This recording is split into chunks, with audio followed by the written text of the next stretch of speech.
मला सगळे नेते एकत्रित असं मुख्यमंत्र्यांना पत्र देखील आपण दिलं. महाराष्ट्रामध्ये प्रथमच असं होत आहे.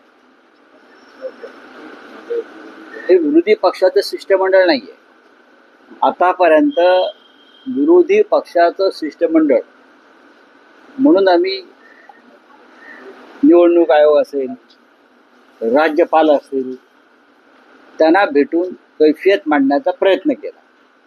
या वेळेला आम्ही असं म्हणतोय की हे सर्वपक्षीय शिष्टमंडळ, कारण निवडणूक आयोग आणि निवडणूक प्रक्रियेसंदर्भात सगळ्यांचेच काही आक्षेप आहेत. ते भारतीय जनता पक्षाचे सुद्धा आहेत. काही मतदारसंघात त्यांचे सुद्धा आक्षेप आहेत. त्यानंतर स्वतः नितीन गडकरी यांचे काही आक्षेप होते. कामठी मतदारसंघ असेल, राजौरी मतदारसंघ असेल, बीजेपीचे मतदारसंघामध्ये कसे घोटाळे झालेले आहेत, या संदर्भात काही संशय आणि आरोप झालेले आहेत. त्याच्यामुळे आम्ही मुख्यमंत्र्यांना आवाहन केलेलं आहे की मुख्यमंत्री म्हणून तुम्ही न येता तुमच्या पक्षाचे प्रतिनिधी म्हणून तुमचे जे दोन इतर सहकारी आहेत सरकारमधले, की त्यांच्यासह तुम्ही या सर्वपक्षीय शिष्टमंडळात सहभागी व्हा आणि निवडणूक आयोगाकडे जे आम्ही चर्चा करणार आहोत त्यात तुम्ही सहभागी व्हा, त्या चर्चेत सहभागी व्हा. ही आमची स्पष्ट भूमिका, आमचं कर्तव्य आहे. जेव्हा आम्ही सर्वपक्षीय शिष्टमंडळ म्हणतो तेव्हा भारतीय जनता पक्षापासून अन्य सर्व पक्ष आणि घटक या राज्यातले त्यांनी या शिष्टमंडळात सहभागी होऊन निवडणूक आयोग जे आहे, मुख्य निवडणूक अधिकारी व राज्य निवडणूक आयोग यांच्यापुढे आम्ही ते निवेदन देणार आहोत. त्या निवेदनात आणि त्या चर्चेत त्यांनी सहभागी व्हावं. मुख्यमंत्री येतील असं वाटतंय. अजितदादा म्हणताय तुम्ही जाईन असं वाटतं का? उलट म्हणताय. नाही, अजितदादा पवार जातील असं वाटतं का? याचं कारण असं की त्याने घोटाळेच केलेले आहेत ना बारामती निवडणुका जिंकण्यासाठी. तो मुद्दा समोर येऊ शकतो. रात्री पोलिसांच्या गाडीतून कसे पैसे वाटले गेले, तर बँका कशा उघड्या ठेवल्या त्यांच्या लोकांनी रात्री अपरात्री, किंवा मतदार याद्यामधून संशयास्पदरित्या मतदारांना काढणं आणि वगळणं, 60 लाख मतदार जे लोकसभा विधानसभेत वाढले या सगळ्या मतदारसंघात, हा एक महत्वाचा मुद्दा राहणारच आहे. त्याच्यावर सुद्धा चर्चा व्हायला पाहिजे आणि त्या चर्चेमध्ये अजित पवार, देवेंद्रजी फडणवीस यांनी त्यात सहभागी व्हायला पाहिजे. आता सुद्धा काही मतदार याद्या संदर्भात महानगरपालिकेचे आक्षेप आहेत, वॉर्ड रचनेसंदर्भात आक्षेप आहेत, सगळ्यांचे आहेत. त्याच्यात जर सहभागी झाले तर लोकशाही, संविधान हे अधिक बळकट होईल. पण अजित पवार हे डॉक्टर बाबासाहेब आंबेडकरांचे फक्त नाव घेतात. त्यांच्या संविधानाच्या रक्षणासाठी जे आम्ही प्रयत्न करत आहोत त्यात ते सहभागी होत नाही. घोटाळा होईल म्हणून तुम्ही भेटताय कुठल्या स्थानिक स्वराज्य संस्था? बघा, घोटाळा होईल की नाही हा पुढला प्रश्न. पण राहुल गांधींनी मतांचा अधिकार, बरं का, वोट अधिकार यात्रा आणि वोट चोरी हा विषय देशभरातल्या घराघरात आणि प्रत्येक माणसापर्यंत नेला हे सत्य आहे. त्याच्यामुळे भारतीय जनता पक्ष किंवा त्यांचे सहकारी सत्तेतले पक्ष हे वेगळ्या मार्गाने काय घोटाळे करू शकतील का, या संदर्भात आमचाही अभ्यास सुरू आहे. कारण हे घोटाळ्याशिवाय जिंकू शकत नाही, हे सरळ मार्गाने जिंकू शकत नाही. हे लोकशाही मार्गाने पारदर्शक निवडणुका घेतल्या निष्पक्ष पद्धतीनं तरी जिंकणार नाही. आणि निवडणुका निष्पक्ष आणि पारदर्शी व्हाव्यात ही लोकशाहीतली एक महत्वाचं भूमिका असते सगळ्यांची, आणि आम्ही त्यासाठीच भेटतो आहोत. निवडणुका निष्पक्ष व्हाव्यात ही आमची भूमिका असेल तर त्याच्यामध्ये भारतीय जनता पक्षाचे नेते, मग देवेंद्रजी असतील किंवा त्यांनी एखाद्याला डेप्यूट करावं. समुदायाने स्वतःचा पक्ष स्थापन केलेला आहे, कबुतरी देखील ठेवलाय, आणि यावेळी जयंत मोदींनी विधान केलेलं आहे की आम्ही फक्त बाळासाहेब ठाकरेंना मानतो आणि आनंद दिघेंना मानतो. बरं, मग हे कोण ठरवणार? त्यांच्या ठरवण्यावरती काय असतं? कबूतरखान्यांचं संदर्भात भारतीय संविधानामध्ये असं काय म्हटलंय का कबूतरखाने व्हायलाच पाहिजे किंवा कबूतरखाने हटवू नयेत? लोकांच्या आरोग्याला त्रास देणाऱ्या गोष्टी ज्या आहेत आणि लोकांना अडचणीत आणणाऱ्या, लोकांची प्रकृती बिघडवणाऱ्या, लोकांना आजार निर्माण करू शकणाऱ्या, मरीन लाईन्सला एक जैन क्लब निर्माण झालेला आहे लोढांचा, जिमखाना आपल्याला माहित असतं. ग्रँड मेडिकल जिमखाना होता, तो जैन समाजाने घेतला.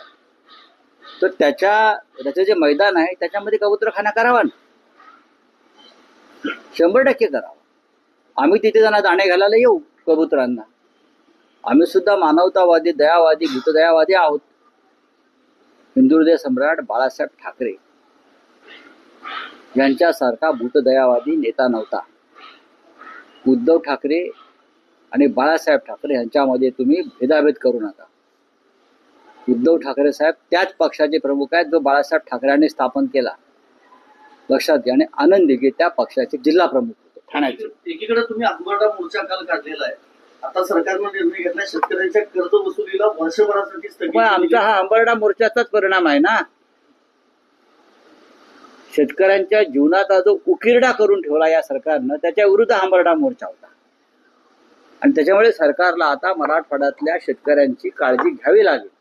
हे जे निर्णय आता हळूहळू होत आहेत, की काल जो आम्ही एक मोर्चा काढला, आंबरडा मोर्चा काढला, सरकारला उद्धव ठाकरे साहेबांनी इशारा दिला, त्यानंतरही पावलं पडतायत. देवेंद्र फडणवीस आज दिल्ली दौऱ्यावरती आहेत. देवेंद्र फडणवीस आज दिल्ली दौऱ्यावर आहेत.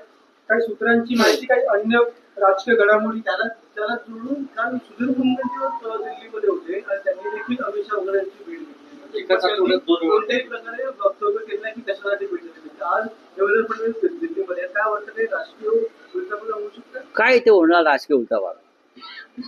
उलटापालट होणार. उलटापालट आता होईल नोव्हेंबर महिन्यात. आम्हाला अपेक्षा आहे की देशाच्या सर्वोच्च न्यायालयामध्ये जो खटला सुरू आहे त्या खटल्यातून आम्ही अपेक्षा अजूनही करत आहोत की न्यायदेवता आम्हाला न्याय देईल. जर तो न्याय मिळाला आम्हाला तर नक्कीच उलटापालट होईल. बाकी आता दिल्लीमध्ये उलटापालट करण्याची क्षमता महाराष्ट्राच्या नेतृत्वात नाही, ती पूर्वी होती. सांसद गोपीचंद पडळकर त्यांनी आरोप केले जयंत पाटलांवर, त्यांनी जमिनी हडपल्या लोकांच्या साखर काय दुसरा विषय? उद्धव ठाकरे बावनकुळे असं म्हणतात की उद्धव ठाकरे सर्वात हातबल मुख्यमंत्री होते. हातबल म्हणजे काय असं? ज्याने शेतकऱ्यांचं कर्ज माफ केलं एका झटक्यात, ज्याने करोना आणि कोविड काळामध्ये या महाराष्ट्राला जीवदान दिलं, करेक्ट, त्यांना हतबल मुख्यमंत्री म्हणणं म्हणजे स्वतः किती लाचार लोचट आहोत हे दाखवतं. तुम्हाला मंत्रिमंडळात का घेतलं, ही तुमची हतबलता काय आहे हे आधी सांगा. या राज्यातलं सरकार जे आलेलं आहे हे भ्रष्ट मार्गाने आलेलं आहे, घटनाबाह्य पद्धतीने आलेलं आहे. त्यामुळे त्या सरकारमध्ये सामील असलेल्या कोणत्याही लोकांना उद्धव ठाकरे यांच्या सरकारवरती टीका करण्याचा अधिकारच नाहीये. या सरकारचा फैसला न्यायालयात लागणार आहे. चला, काय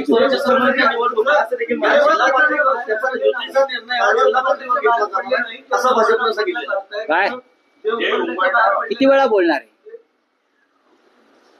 गेल्या गेल्या 2.5 वर्षामध्ये उद्धवजींनी एवढे आंदोलन, एवढं संघर्ष केलेले आहेत. त्यांचे काय डोळे फुटलेत का? त्यांचे डोळे फुटलेत की कानाचे पडदे फाटले आहेत? जे बोलतायत ते बोलते त्यांचे डोळे फुटलेले आहेत किंवा त्यांच्या कानाचे पडदे फाटलेले आहेत. हे अमित शहाच्या कंपनीतले नोकर आहेत सगळे. अमित शहाची जिथे बेनामी कंपनी आहे ना, त्या कंपनीचे लाचार नोकर आहेत. ते दुसरं काय बोलणार? कालचा हंबरडा मोर्चा हा जर त्याने पाहिला असता तर त्यांना कळलं असतं. या आधीचे आंदोलनं उद्धव ठाकरे यांच्या नेतृत्वाखाली महाराष्ट्रात झाली, ती कोण करताय? आज शिवसेना हा या महाराष्ट्रातला पहिला क्रमांकाचा सगळ्यात मोठा विरोधी पक्ष आहे आणि त्याची तुम्हाला भीती वाटते उद्धव ठाकरे साहेबांची. त्या भीतीपोटी हे वक्तव्य. चला, थँक्यू. आप बोले क्या है आपका? अरे छोड़ो रे. अरे सर, प्रशांत किशोर ने कहा है कि तेजस्वी यादव राघोपुर से हारेंगे जैसे राहुल गांधी अमेठी में आ रहे थे. देखिए, प्रशांत किशोर ने एक पार्टी निकाली. वो किसी एक व्यक्ति का नाम लेकर जो राजनीति करते हैं ना, वो राज्य की राजनीति नहीं है. तेजस्वी यादव अनडिस्प्यूटेड लीडर है बिहार के. Rahul Gandhi undisputed leader of opposition है इस देश के। प्रशांत किशोर को अभी अपनी जो ताकत है हाँ वो दिखानी है बिहार में। उनकी पार्टी नई नई है, उनकी दौलत नई नई है, लेकिन बात बहुत बड़ी करती है। जब चुनाव के नतीजे आ जाएंगे तब उस बारे में हम चर्चा करेंगे। तेजस्वी यादव बिहार के अगले मुख्यमंत्री है, होंगे, उनको कोई नहीं रोक सकता। चलिए चिदंबरम असं म्हणतात की ऑपरेशन ब्लू स्टार ही खूप मोठी चुकी होती आणि इंदिरा गांधी यांनी आपल्यासोबत जीव घेऊन त्या चुकीची भरपाई केलेली आहे। यापासून नरेंद्र मोदी यांनी धडा घ्यायला पाहिजे की काळीच काय असतं पंतप्रधानांचं। आपला जीव धोक्यात असताना सुद्धा त्यांनी अतिरेक्यांच्या विरुद्ध लढाई केली। आपला जीव, आपले प्राण धोक्यात आहेत तरी सुद्धा त्यांनी अतिरेक्यांच्या जागांवरती हल्ले केले, रणगाडे घुसवले आणि त्याच्यामध्ये 2 प्रमुख नेत्यांना प्राण गमावे लागले। एक देशाच्या प्रधानमंत्री होत्या तेव्हा इंदिराजी आणि जनरल अरुण कुमार वैद्य। पण त्यांनी परवा न करताय नरेंद्र मोदींनी हा इतिहास जर वाचला तर कदाचित त्यांच्यामधलं शौर्य जागेल। ज्या पद्धतीनं ऑपरेशन सिंदूरमधून त्यांनी प्रेसिडेंट ट्रम्पच्या दबावाखाली माघार घेतली याचा अभ्यास चिदंबरम यांना करावा लागेल। ते वकील जरूर आहेत, मोठे वकील आहेत ते, पण काही गोष्टी त्यांच्याकडून ज्या वक्तव्य येत आहेत ते बहुतेक भारतीय जनता पक्षाचे वक्तव्य आहेत।